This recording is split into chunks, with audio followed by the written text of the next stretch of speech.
Today, we're going to be talking about the Virgo eclipse happening on March 2nd at 6:34 a.m. Eastern Time.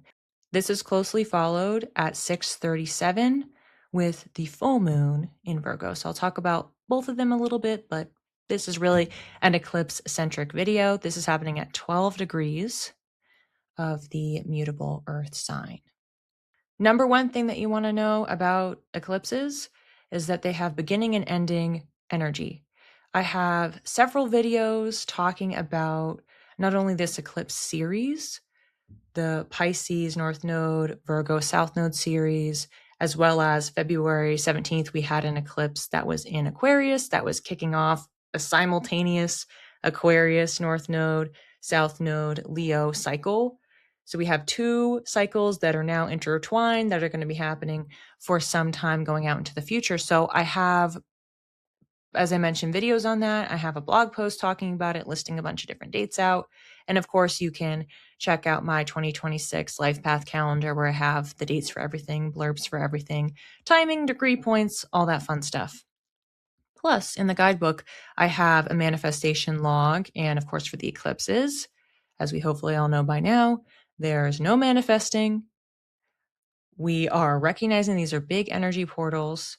And for those specific days, but for the entire season. So when we're saying the season, we mean the lead up to the first eclipse, between the second eclipse, and then the wind down. So that's typically around a month period of time. That's one season. And then we'll have another one again later this year, late summer, actually it's going to be all summer because it's happening early enough. Late summer in the Northern Hemisphere, we're going to have the second season. And then just to keep the terminology clear, we have two different series that are happening at the same time. So we have two seasons, simultaneous series, which is not always what happens and not really what we have been living through in some years and cycles past. But to talk a little bit about this specific eclipse, I mentioned before, this is a South Node Virgo eclipse. And what that means is we are releasing the low vibrational energy of this sign, meaning what are the toxic traits, tendencies? What are the areas of dysfunction? What are things that this sign needs to be learning or that is how they get in their own way? That's what we're looking to let go of as a collective. But then, of course, for you as an individual, you can call up where's Virgo, and in this case, where's 12 degrees of Virgo, which house is that in? And yes, I'm letting go of some of these low vibrational Virgo traits, but also that channeling and that release is happening in that area of life. So the traits that we're talking about in question are number one, associated with Virgo, perfectionism, releasing control. Not everything can be perfect, whether it's by us or in our environment. It's about what do we have control over or not, letting that go. Also, overthinking. Mercury rules Virgo in addition to Gemini, but it's a very mentally active sign. So how can we settle our minds, calm down, get out of our minds and get into our bodies? Earth sign. That's also part of the journey for this entire eclipse series with these South Node Virgo eclipses. Other things that you could consider letting go of, so especially applying to that area of life. So you're looking at the area of life. How can I release perfectionism there? How can I release control there, overthinking there, excessive planning, fixations there? And those fixations may be speaking to health because Virgo has a strong association with digestion and personal wellness and things like that. So how could we, even if this isn't in a health area, how could we consider the health focus? How could we consider what we are overdoing or doing in that area of life and how that is having an impact on us? And also releasing that impulse to create order, to organize, everything having its place. Because we are talking about a lunar eclipse, that means this is a full moon. The moon is illuminated. Oftentimes it just looks dimmer than normal, or depending on the time of year and the planetary alignment, it may be tinted with a certain color. So that's what's going on with the moon itself. And when we think about a full moon, normally we say, well, this is a culmination energy. Let's express gratitude. Let's reflect back. Well, we can still do that here because it's not a manifestation practice. It's a reflection practice. And that's still fine and acceptable as a ritual and something that you can do to harness the energy. And there's a couple different times that you can actually reflect on. You can look back to March 14th for the last Virgo lunar eclipse. So that will be a one-to-one comparison and say, all right, since the last time this event happened, where have I released control, perfectionism, etc.? How can I pat myself on the back for that? That's one conversation. You can also look back to September 21st of 2025, which is when we had the opposite type of eclipse. So that was a solar Virgo eclipse. And we want to keep in mind, a normal lunation process when we're working with the moon is we start with the new moon, and then when we get to the full moon, we reflect back on that period of time. This would be the equivalent. So at the solar eclipse, that's when the sun is covered, obstructed, it's dark. It's the equivalent of like a new moon situation. So we would be looking at that as our reference point, saying, well, since then, since September, 5 months or so, what are the specific things that I have done in that period of time? I'm going to go over some quick examples, as always, for these solo recording sessions. I channeled what's my list of 3 different houses, and the ones that we have today are the 3rd house, the 6th house, and the 9th house. So I'll rattle those off quickly. If you were to have this eclipse happening in your 3rd house, Virgo in the 3rd house is communication. It's already associated with communication in a lot of ways, but it's the communication, it's daily rituals, it's your neighbors, it's your siblings, it's the local area, short distance travel. So like what's around you in the general vicinity. So what beginnings and endings have you experienced?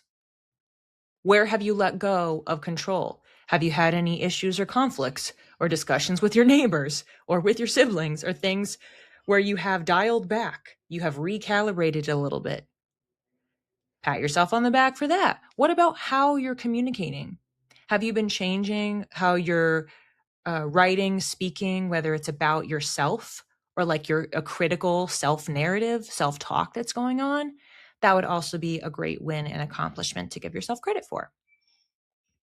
For the 6th house, I already mentioned for Virgo that there is an association with health, and the 6th house is associated with physical health.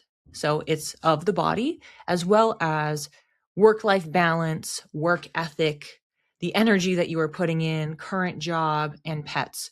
So there is a strong link with the themes of Virgo itself, as well as what's going on in the 6th house. So it gives us a little bit more of a cleaner match. Where have you made improvements? And in this case, because Virgo loves an improvement, the improvement here is where have I done less?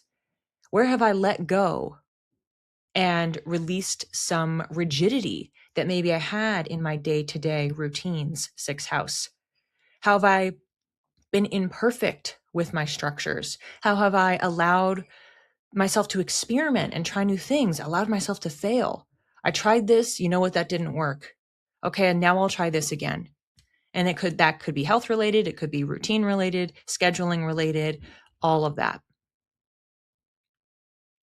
9th house. The 9th house is about long distance travel. So we're taking the 3rd house themes, we're massively expanding, much larger scale. Long distance travel. This is like you're hopping on a boat, a plane, a very, very long car drive, not like you're going around the corner or the next town. It's also including teaching, learning, studying, spirituality, different tools like astrology and religion as well. So what is your belief system?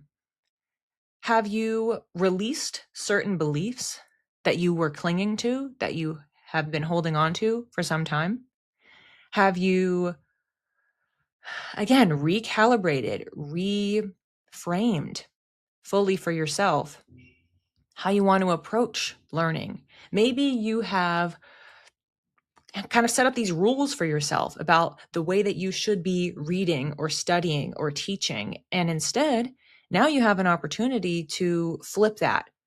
Okay, well, what have I done differently? What have I experimented with? And if you're finding, because again, this is an ongoing lesson, if you're finding I'm doing this reflection, and actually, I kind of haven't changed that much, and it's causing some issues. Just this as a check-in, this becomes a great opportunity because you have more. You have more. There's going to be another one coming. This series is not over. So there's going to be additional Virgo eclipses, and you can still harness that. We're in this portal, and you can say, you know what? I'm really recognizing that I should be pushing myself more, to let go more, to change more, to be more mutable, more flexible, and really approach how I am perceiving, understanding, discovering the world in a way that doesn't try to create order and make sense out of it. This goes in this box, this goes here. We want to be a little looser, a little bit freer.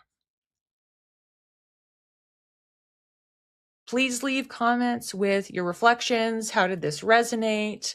You can also message me on my social media or send me an email if you want a quick check and overview of your house placement, if it wasn't one of the 3 that I went over today. And I will be releasing another video separate, because there's so much to talk about, on this Monday on the Mars ingress into Pisces and the Saturn post-shadow period ending. So I'm going to be doing that as a separate video. So if you're like, why wasn't this all covered? Just stay tuned for that. It will be coming shortly in your feed.